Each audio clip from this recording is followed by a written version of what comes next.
ایک دفعہ ایک ملک کا بادشاہ بیمار ہو گیا۔ جب بادشاہ نے دیکھا کہ اس کے بچنے کی کوئی امید نہیں تو اس نے اپنے ملک کی رعایا میں اعلان کروا دیا کہ وہ اپنی بادشاہت اس کے نام کر دے گا، جو اس کے مرنے کے بعد اس کی جگہ ایک رات قبر میں گزارے گا۔ سب لوگ بہت خوفزدہ ہوئے اور کوئی بھی یہ کام کرنے کو تیار نہ تھا۔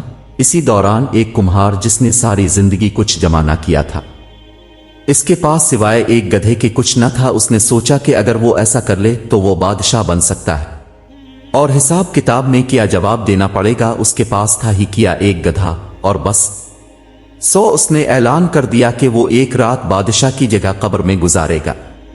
بادشاہ کے مرنے کے بعد لوگوں نے بادشاہ کی قبر تیار کی اور وعدے کے مطابق کمہار خوشی خوشی اس میں جا کر لیٹ گیا اور لوگوں نے قبر کو بند کر دیا۔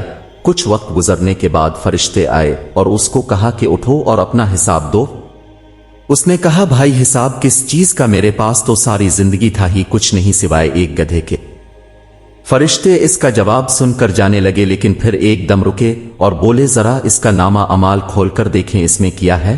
بس پھر کیا تھا؟ سب سے پہلے انہوں نے پوچھا کہ ہاں بھائی فلاں دن تم نے گدھے کو ایک وقت بھوکا رکھا تھا؟ اس نے جواب دیا ہاں۔ فوری طور پر حکم ہوا کہ اس کو 100 دورے مارے جائیں۔ اس کی خوب دھلائی شروع ہو گئی۔